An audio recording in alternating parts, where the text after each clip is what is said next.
안녕하세요. 중2 천재박 4-2 양반전 진도 나가겠습니다. 자, 우리 4-2에서는요. 풍자라는 표현이 중요한데요. 자, 풍자란 무엇인가? 두 가지만 알아주시면 돼요. 자, 풍자는요. 상대방을 비판, 사회의 모순적인 부조리함을 비판하고요. 비판을 하되 웃음을 사용해서 비판하는 것이 풍자예요. 자, 우리가 오늘 배울 양반전이라는 소설은요. 제목처럼 양반을 풍자하고 있는 소설이라고 보시면 되겠어요. 자, 그러면 한 장을 넘겨서 양반전 바로 들어가 볼게요. 자, 위에 보시면 자, 다음은 조선시대 양반의 부정적인 면을 비판한 고전소설입니다. 작가의 생각을 어떤 표현 방법으로 드러냈는지에 주목하여 감상해 봅시다 라고 되어 있죠. 자, 그럼 우리는 방금 배웠던 풍자를 잘 떠올려 가면서 양반전을 읽어보도록 하겠습니다.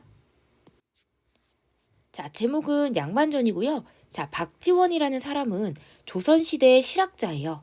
그래서 우리가 뭐 알고 있는 열하일기라든지 연암집, 이 사람의 호가 연암이에요. 그래서 연암집이라는 제 책을 써낸 사람인데요. 자, 박지원은 조선 후기에 이제 방금 얘기했듯이 실학자고요. 이제 학문이 이 사람이 주장하는 건 학문이 실생활에 도움이 되어야 한다라는 거예요. 그러다 보니까 공부만 하는 양반들에게 대해서 굉장히 이제 부정적인 생각을 가질 수밖에 없었다는 거죠. 자, 그러면 한번 본문을 들어가 볼게요. 자, 양반이란 사족을 높여서 부르는 말이다 했는데요. 이때 사족이란 선비나 뭐 무인, 뭐 이런 집안을 얘기하고요. 또는 그 자손을 이르는 말이에요. 밑에 단어 뜻 나와 있으니 확인해 보시고요. 자, 정선군에 했는데요. 이 정선군, 강원도 정선을 얘기하는 거고요. 바로 공간적 배경이 되겠죠.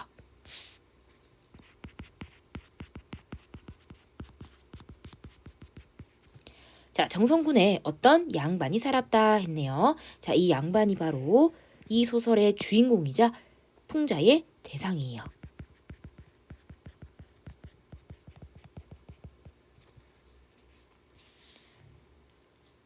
자, 양반은 어질고 책 읽기를 좋아해서 고을에 군수가 새로 부임할 때마다 반드시 그 집에 찾아가 인사를 차렸다. 자, 양반의 지금 성격이 뭐 나와 있는데 양반은 어떤 사람이다? 어질고 책 읽기를 좋아해서 고을에 군수가 새로 이제 부임을 할 때마다 반드시 양반 집에 찾아가서 인사를 차렸대요. 그러면 여기서 알 수 있는 양반은 어떤 사람? 학식과 인품을 지닌 사람이다 하는 것을 알 수 있죠.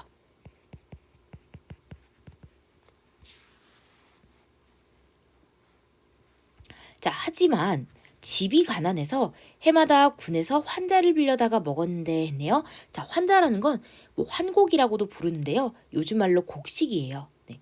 곡식을 빌려다 먹었는데 그 해가 지나고 보니 빌린 곡식이 일천섬에 이르렀다라고 돼 있네요. 자, 이 부분이 바로 양반의 무엇을 알 수 있는 양반의 이제 무능력함을 알 수가 있죠. 계속 빌려다 먹기만 하고 결국 갚지 못했잖아요. 그죠? 그리고 이 부분이 바로 양반이 결국 자신의 신분을 팔게 되는 원인이 돼요. 그러니까 신분 매매의 원인이 되는 부분이죠. 자, 매매라는 건 한자로 팔매, 살매, 사고 판단 뜻이에요. 신분을 사고 파게 되는 원인이 바로 이 부분이 되겠죠. 자, 관찰사는 조선시대에 이제 그 각 도의 으뜸 벼슬인데요. 요즘 말로 하면 이제 도지사 정도가 돼요. 자, 관찰사가 각 고을을 순시하다가 돌아다니다가 환자 장부를 살펴보고는 몹시 노하여, 즉 화가 나여 말했다. 어떤 놈의 양반이 관아곡식을 이처럼 축냈단 말이냐. 관찰사는 양반을 옥에 가두도록 명했다. 군수는 양반이 가난해서 빌린 곡식을 갚을 길이 없는 형편임을 딱하게 여겨 차마 가두지는 못했지만 그렇다고 해서 달리 뾰족한 방법을 찾을 수도 없었다. 자, 밑줄 할게요. 양반은 밤낮으로 울기만 할 뿐 아무런 대책이 없었다. 여기요. 자, 자기가 빌릴 때는 신나게 빌려놓고 갚으라고 하니까 울기만 하고 대책이 없었다는 거예요. 자, 여기서 알 수 있는 건 양반의 무능함이죠.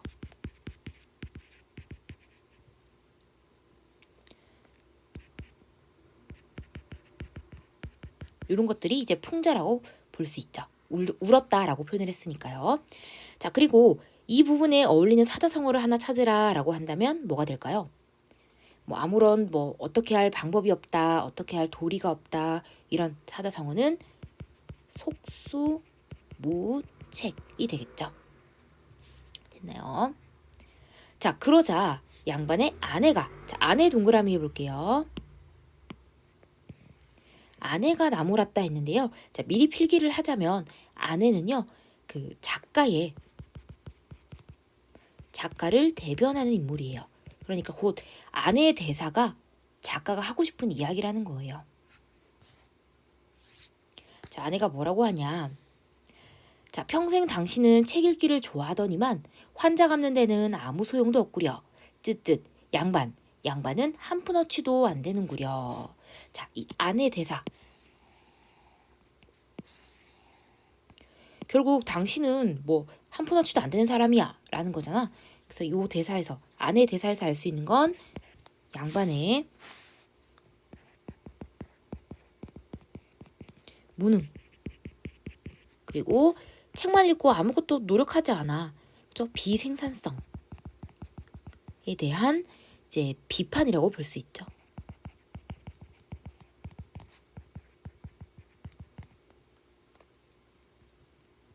아까도 얘기했지만 이제 작가의 생각을 대변하는 아내의 말이었어요. 자, 그 마을에 부자가 했는데요. 자, 부자도 새로운 또 인물이에요. 자, 부자는 어떤 사람이냐면요. 경제력은 있어요. 그러니까 경제력을 바탕으로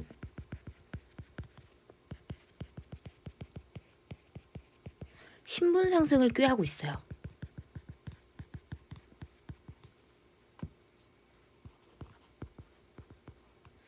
그리고 이제 새로운 계층이죠. 그러니까 이제 돈은 있는데 신분이 낮은 그런 사람이 바로 부자가 되겠죠. 그럼 당연히 이 사람은 그 양반의 소식을 듣고 그 양반의 신분을 사려고 하는 사람이에요. 자, 그 마을의 부자가 가족과 상의하며 이렇게 말했다.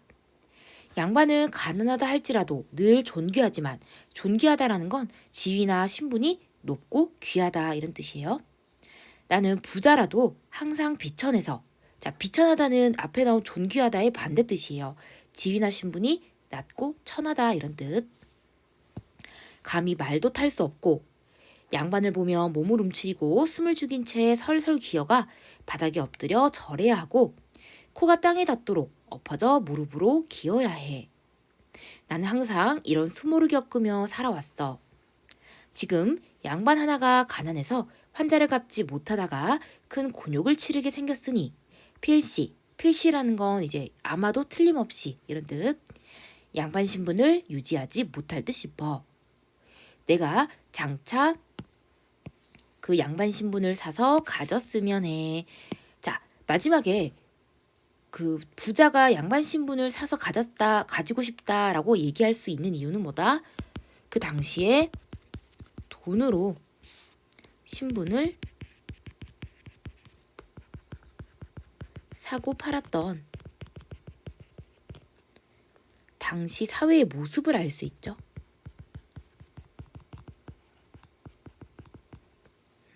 조선 후기의 모습. 그래서 뭐 이걸 다른 말로 하면 신분제가 뭐 동요되었다 이런 말도 하고요. 뭐 어떤 책에서는 이제 붕괴되고 있었다, 흔들렸다 이런 말도 해요.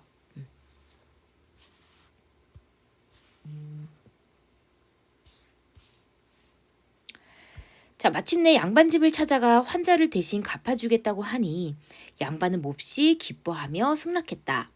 그러자 부자는 그 자리에서 관하로 환자를 보냈다.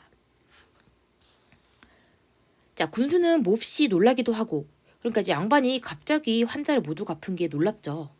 또 의아하기도 해서 양반의 집을 찾아가 위로하는 한편 환자를 갚은 사정을 물어보았다. 양반은 자, 번거지 밑줄, 그다음 잠방이 밑줄. 자, 번거지는요 밑에 단어 뜻 나와 있지만 번거지는 그 모자예요.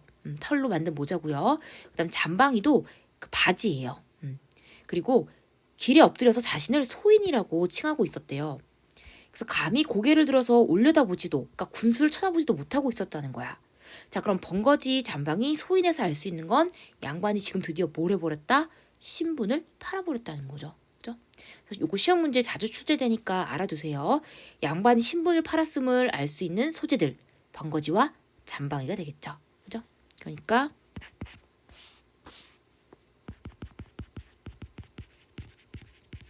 신분 매매 후 이제 양반의 변화가 되는 거죠.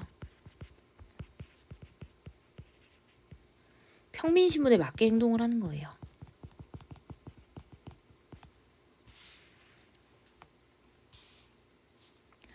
자, 군수는 깜짝 놀라 양반을 부축해 일으키며 말했다. 귀하께선 왜 이리 스스로를 욕되이 낮추십니까? 양반은 더욱 두려워하며 머리를 조아리고 엎드려 말했다. 황송하옵니다. 소인이 감히 스스로를 욕되이 하는 것이 아니옵니다. 소인은 이미 양반을 팔아 환자를 갚았사오니 이제는 마을의 부자가 바로 양반이옵니다. 소인이 어찌 감히 옛날 칭호를 함부로 쓰면서 자신을 높일 수 있겠습니까? 군수가 탄식하며 말했다. 군자답구나 부자여, 양반답구나 부자여, 부유하되 인색하지 않으니 의롭다 할 것이요, 남의 어려움을 서둘러 도우니 어질다 할 것이요, 비천함을 싫어하고 존귀함을 좋아하니 지혜롭다 할 것이다. 이 사람이야말로 진짜 양반이로구나. 하지만 사사로이 거래를 하면서 증서를 만들어두지 않았다가는 훗날 소송의 빌미가 될 수 있다. 너와 내가 골 사람들을 모아 증인으로 삼고 증서를 만들어 사실관계를 분명히 해두자. 나는 군수로서 마땅히 서명하겠다. 자, 일단 여기서 알 수 있는, 지금 군수가 부자를 칭찬하고 있는 상황이죠. 양반을 도와줬으니까요. 그죠? 여기 몇 가지만 필기할게요. 일단 군수의 태도요. 자, 지금 겉으로는, 표면적으로는 지금 군수는 부자를 뭐 하고 있죠? 칭찬해요. 빚을 갚아준 걸 칭찬하죠. 그런데 사실 이면적으로는요, 돈으로 신분을 사서, 그죠?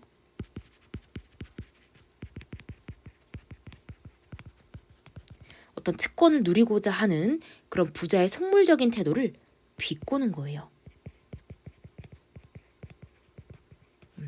요런 이제 속셈이 있는, 겉과 속이 조금은 다른 사람이 군수라고 볼 수 있고요. 그 다음에 조금 전에 마지막에 증서를 만들어 두자고 했죠. 그래서 여기서도 또 군수의 역할도 정리를 할 필요가 있는데, 표면적으로 증서를 만들자고 한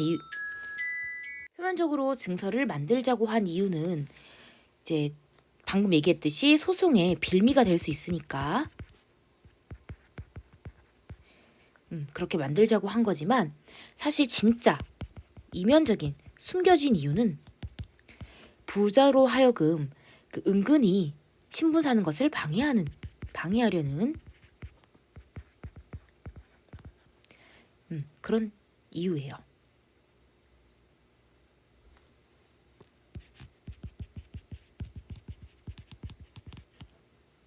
이렇게 정리를 해두시면 되겠죠.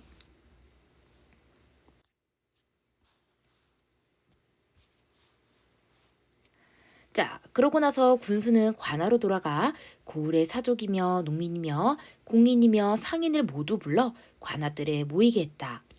부자는 좌수와 별감의 오른쪽에 앉히고 양반은 호장과 이방의 아랫자리에 세웠다. 이 얘기는 부자와 양반의 신분이 바뀌었기 때문에 양반이 부자보다 낮은 위치에 서 있게 된 거예요. 군수는 다음과 같은 증서를 만들었다. 자, 요게 바로 첫 번째 증서예요. 증서를 좀 써두세요. 왜냐하면 증서가 2개가 나오는데 각각의 역할이 좀 달라요.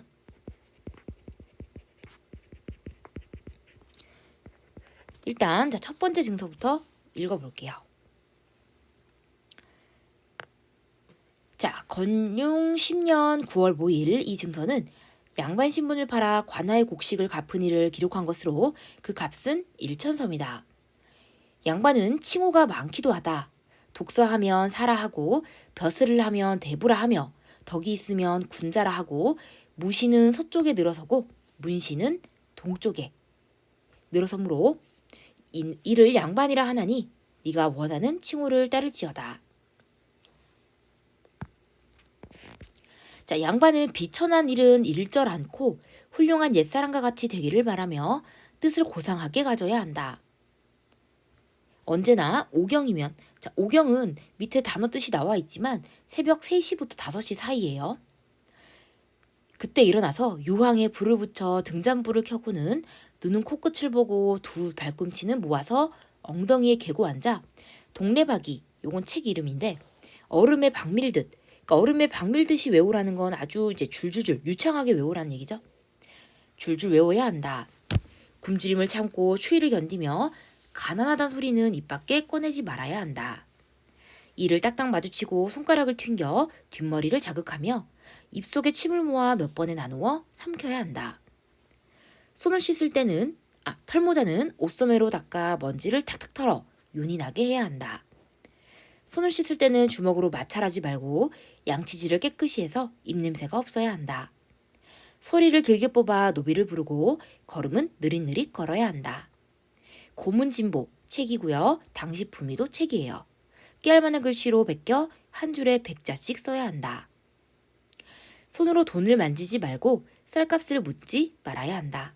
자, 이런 부분에서 알 수 있는 건 그 당시 양반들은 뭔가 돈과 관련된 걸 굉장히 비천하게 생각했다 하는 것을 알 수 있고요.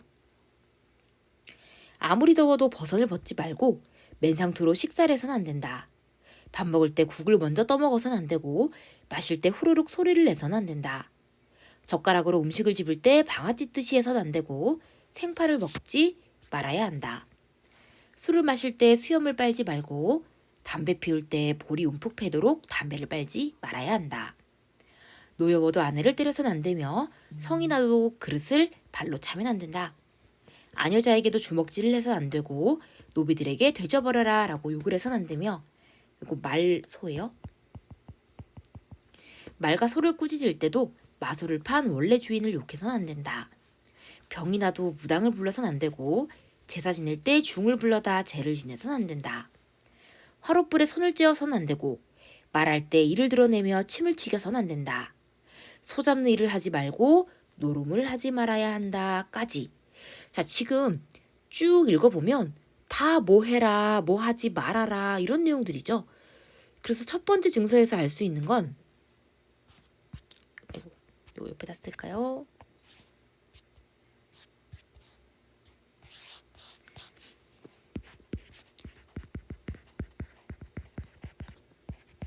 일단 양반의 규범과 의무를 나열했는데 굉장히 지키기 힘든 것들이죠. 3시에 일어나서 3시, 5시에 새벽에 이거 해라, 저거 해라, 이거 하지 말아라, 저거 하지 말아라 이런 거잖아. 이런 것들은 양반의 전부 허례허식이죠. 허례허식이라는 건 이제 거칠해야 그러니까 남들 눈에 보기 좋게 시선을 신경 쓴다는 거지. 허례허식을 풍자하고 있는 것이 바로 첫 번째 매매 증서의 역할이에요. 그래서 그러니까 체면을 지키기 위한 것일 뿐 전혀 실생활에 도움은 안 된다는 거죠.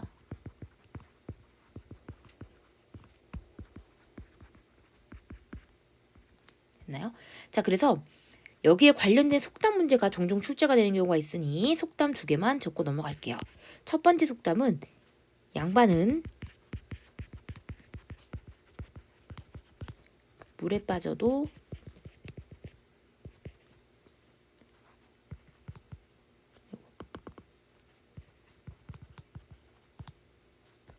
개 헤엄은 안 친다.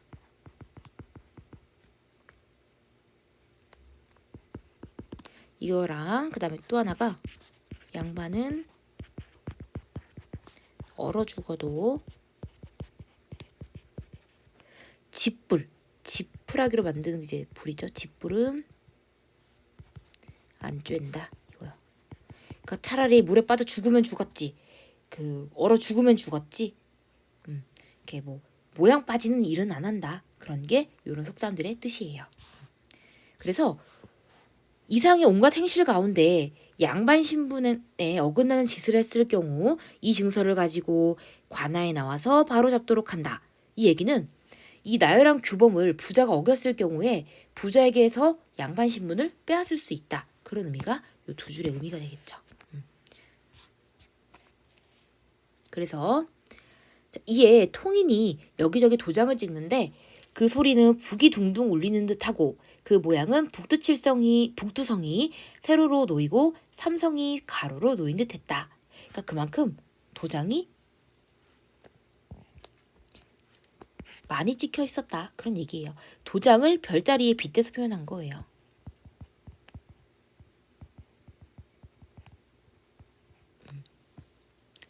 그러니까 상황이 엄숙하기도 하고 부자에게 굉장히 지금 위압감을 주고 있는 그런 상황이 되는 거죠. 자, 호장이 증서를 다 읽고 나자 부자는 한참 멍하니 있다가 말했다. 양반이라는 게 겨우 이것뿐입니까? 이거라는 건 지켜야 할 규범만 이렇게 많냐 이 뜻이겠죠. 저는 양반이 신성과 같다고 들었는데 양반이라는 게 정말 이것뿐이라면 너무 재미없는 일 아닙니까? 저에게 뭔가 이익이 되도록 증서를 고쳐주십시오. 그러니까 이 대사에서 알 수 있는 건 부자는 양반 신분을 사서 자신의 이익을 챙기려고 했던 거죠. 그죠? 자, 그러자 군수는 증서를 새로 만들었다. 자, 이게 두 번째 증서예요.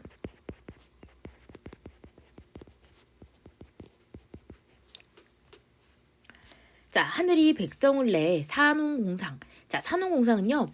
예전에 백성을 4가지 계급으로 나눴는데 선비, 농부, 공장. 공장은 뭔가 만드는 사람, 상인. 상인은 물건 파는 사람이죠. 이렇게 4가지로 나눴다는 거예요. 4가지 백성이 있는 바 그 4 가운데 가장 귀한 것이 사인데 이를 일러 양반이라 하나니 그 이로움이 막대하다. 양반은 농사도 짓지 않고 장사도 하지 않지만 글공부 대충 해서 크게 되면 문과급제요. 작게 되더라도 진사급제다. 문과 홍패가, 자, 홍패는 그 합격 증서라고 보시면 돼요. 2척에 불과하지만 그 1척이 약 30cm 정도예요. 그 안에 온갖 물건이 구비되어 있으니 이것이 곧 돈자루다. 그러니까 이게 무슨 말이냐면 그 문과에 합격하기만 하면 돈 버는 건 시간 문제다 이런 얘기야. 그러니까 여기 괄호친 부분에서 알 수 있는 양반의 그 행태 어떤 거죠? 권력을 이용해서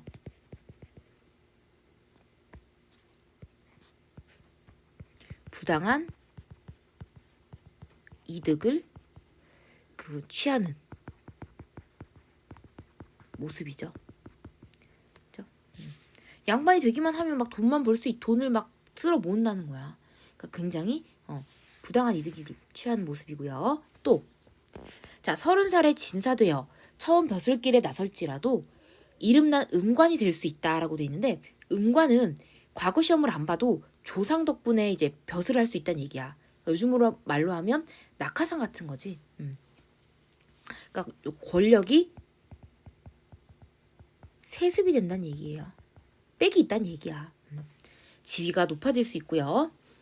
그다음에 일산바람, 일산은 양산인데요. 햇빛 가려주는 바람에 귀가 휘어지고 설렁줄에 대답하는 아래 것들에 예의하는 소리에 배가 부해지며 방에는 단장한 기생의 귀고리가 떨어져 있고 뜰에는 학을 길러 울음소리를 듣는다 했어요. 자, 여기서 알 수 있는 또 양반들의 모습은 지금 먹고 놀기만 하잖아. 그죠? 뭐 기생, 그다음에 배가 뿌해진다. 아래 것들의 소리, 양산을 쓰고 다녀서 귀가 하얘진다 이런 거니까 하는 일 없이 먹고 논다. 한자성어가 무의도식이에요. 무의도식하거나 또 향락하는, 즐기는 또 양반들의 모습을 볼 수 있죠. 이런 모습을 비판하고 있고요. 또 마지막, 자, 곤궁하다는 건 가난하다는 뜻인데 곤궁한 산은 시골에 살아도 제멋대로 횡포를 부릴 수 있대요. 이웃집 소를 뺏어다가 제 논을 먼저 갈고 백성들을 끌어다가 제 밭김을 먼저 매게 한들 누가 감히 대들소냐? 대들 수 없단 얘기죠. 코에다가 잿물을 들이붓고 머리끄덩이를 돌리며 귀민머리를 뽑은들 감히 원망할 자 없을지어다. 심지어 다른 계층을 괴롭히기까지 한대요. 즉 양반이 권력을 이용해서 백성들에게 횡포를 부리는 모습이에요.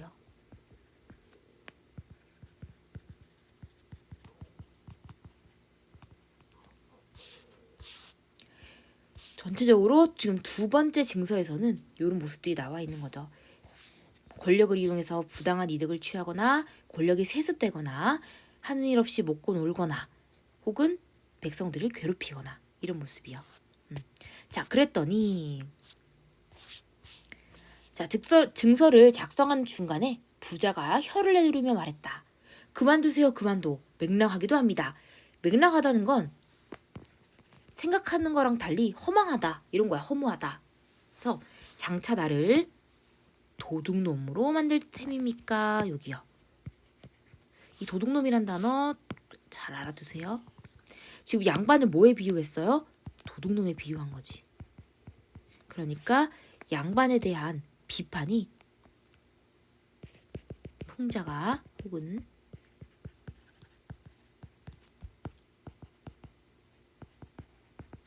절정에 다다른 부분이에요.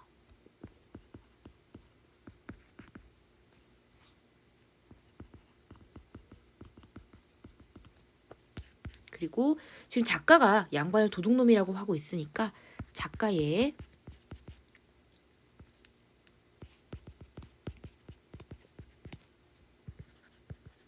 양반에 대한 부정적 인식도 볼 수가 있죠. 그러면서 부자는 고개를 절레절레 흔들며 가더니 죽을 때까지 다시는 양반이 되겠다는 말을 하지 않았다라고 되어 있네요.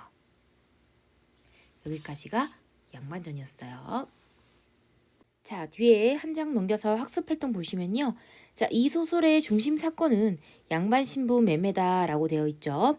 자, 중심 사건과 관련해서 내용을 정리해보자라고 되어 있는데요.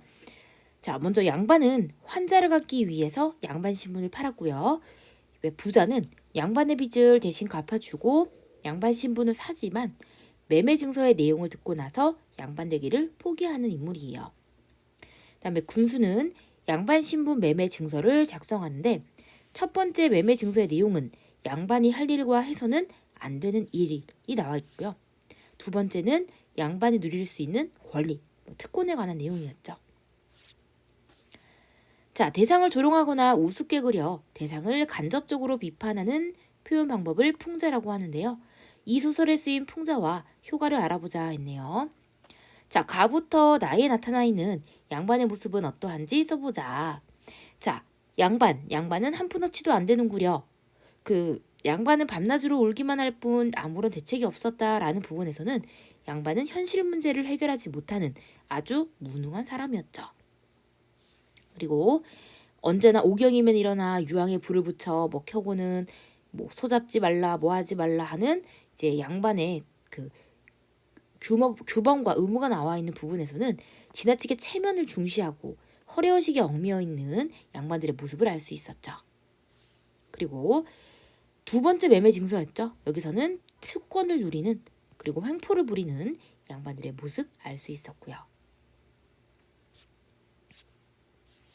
자, 그래서 양반을 바라보는 작가의 태도가 어떠한지 말해보자 했는데 비판적이다. 또 문제를 해결하지 못하고 허례허식에 얽매여 있으면서 백성들에게 횡포를 부리는 양반의 모습을 부정적 비판적으로 바라보고 있다 하는 것 알 수가 있죠. 자, 요거는 짝과 감상 나누기니까 넘어가고요. 4번 볼게요. 풍자의 효과가 무엇인지 말해보자 했는데 풍자는 양반의 부정적인 모습을 비판하고자 하는 작가의 의도가 잘 드러나게 해주고요. 또 상황을 우스꽝스럽게 표현하기 때문에 재미가 있죠. 이렇게요. 자, 2번 오늘날에도 풍자를 써서 인물의 행동이나 사회의 모습을 비판하는 경우가 있는데요. 아래 활동을 통해 이해관을 알아보자라고 돼 있어요. 자, 첫 번째는 제목이 우리말 사랑이에요. 근데 옆에 보시면 위에 시를 보시면 자, 자고 일어나 달리기를 하면 발목 삘까봐 달리기를 하면 발목 삘까봐 조깅 영어로 썼고요. 땀이나 찬물로 씻으면 피부병 걸릴까봐 냉수로 샤워만 한대요. 그러니까 지금 계속 제목은 우리말 사랑인데 조깅이니 샤워니 하는 영어를 쓰고 있죠. 그러니까 이제 고유어에 대응하는 외래어나 한자어를 쓰고 있다는 게 이 시의 문제점. 그러니까 풍자가 사용된 시고요. 그다음에 두 번째는 만평이에요. 그 뭐 신문 같은 데 실리는 그 만화라고 보시면 되는데요.